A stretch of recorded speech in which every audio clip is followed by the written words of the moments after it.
बहुत दुख से मुझे कहना पड़ता है कि दिल्ली सरकार की लापरवाही, यहाँ तक कि आपराधिक लापरवाही के कारण इन बच्चों ने अपनी जान गंवा दी।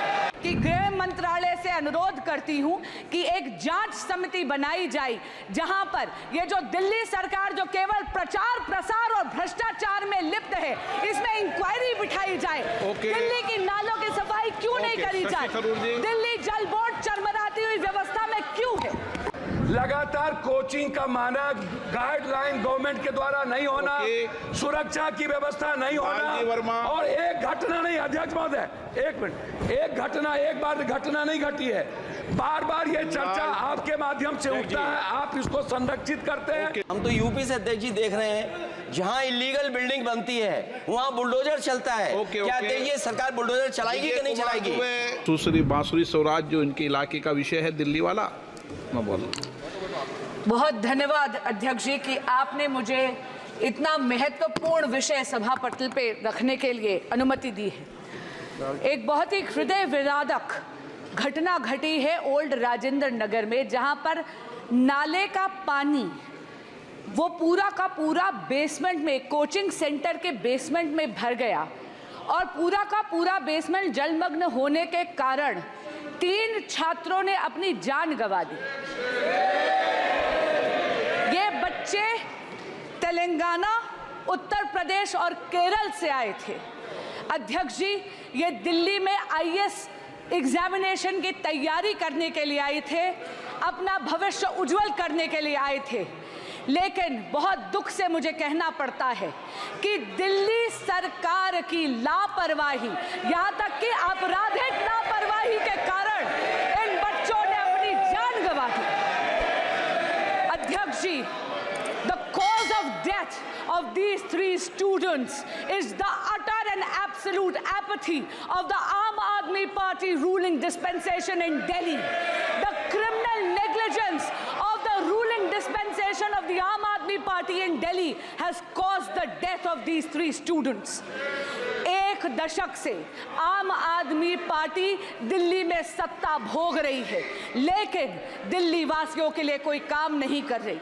अध्यक्ष जी, पिछले 2 सालों से नगर निगम यानी एमसीडी भी दिल्ली सरकार के नियंत्रण में है, दिल्ली जल बोर्ड दिल्ली सरकार के नियंत्रण में है, ड्रेनेज की सफाई दिल्ली जल बोर्ड के दिल्ली सरकार के नियंत्रण में है, लेकिन इन्होंने ना अपग्रेडेशन करी है ना डिसिल्टिंग करी है नालों की।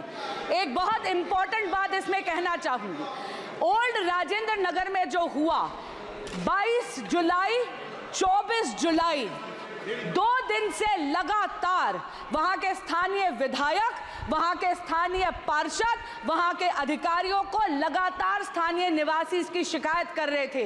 विधायक जी व्यंग तो कर रहे थे, लेकिन उन्होंने कोई एक्शन नहीं लिया।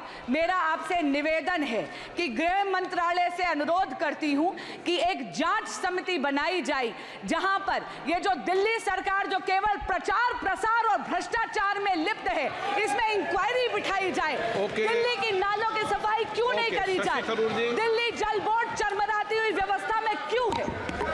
Sir, I have just visited the hospital. I've just visited the hospital and met with the uncle of the boy from Kerala who unfortunately lost his life on the weekend, sir.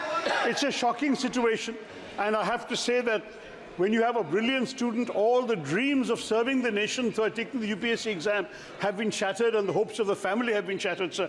This is a matter which obviously calls for compensation, but no compensation can be enough for the tragic loss of life of a young man cut short in his prime, sir. Now, there are a number of serious issues that need to be addressed, as the previous speaker has pointed out. There is, sadly, a level of violations of basic norms when it comes to building codes, fire safety, flood safety, and so on. That is rampant in the city. The corporation also has responsibility on this. So wait, I have seen in the hands of a journalist a certificate of clearance issued on the 9th of July, sir, by the corporation, allowing these people to do what they're doing, saying they're in compliance. Now, this kind of thing will have to be corrected, sir. At the same time, drains have to be cleaned. They're choked and clogged. Sir, let me just finish. The most important issue, and I say this on behalf of the family also, is to prevent such future tragedies. For this, there has to be a comprehensive inquiry, but there also has to be very specific steps taken to ensure that no other parents coming to our national capital from various parts of the country suffer this kind of loss and tragedies. Sir, इनका केरल का विषय था, इन्होंने उठा दिया। पप्पू यादव जी, सवाल इस देश की बच्ची का है या केरल या बिहार? तानिया हमारे बिहार की बच्ची थी। हम अपनी बहन को बता देना चाहते हैं, मिडिल क्लास की एक बच्ची तानिया जिनकी मौत कल हुई है। पर आगरा इसमें 2 है।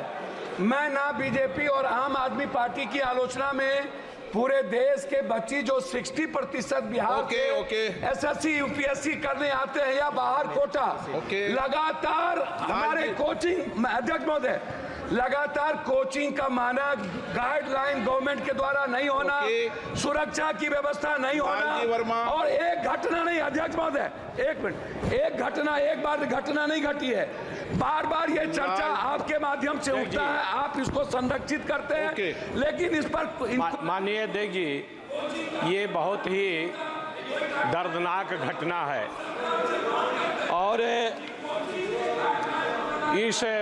इस घटना में जिस तरह से पानी उसमें गया, बच्चे निकलने का प्रयास कर रहे हैं। आपने भी देखा होगा वीडियो। आप तो विषय क्या है बता दो आप। माननीय, आपने भी देखा होगा वीडियो। आप क्या बोलना चाहते हैं? मैं उसमें अखिलेश जी जुड़ता हूँ, बहुत गंभीर समस्या है और जो घटना हुई है दर्दनाक घटना है। यूपीएससी के स्टूडेंट जो तैयारी कर रहे थे, आखिरकार प्लानिंग और एनओसीज देने की जिम्मेदारी तो सभी अधिकारियों की है। अध्यक्ष महोदय, जिम्मेदार कौन है, उनके खिलाफ कार्रवाई क्या हो रही है? नंबर 1। दूसरा, ये केवल एक विषय नहीं है इलीगल बिल्डिंग। हम तो यूपी से अध्यक्ष जी देख रहे हैं, जहां इलीगल बिल्डिंग बनती है वहां बुलडोजर चलता है। क्या ये सरकार बुलडोजर चलाएगी कि नहीं चलाएगी?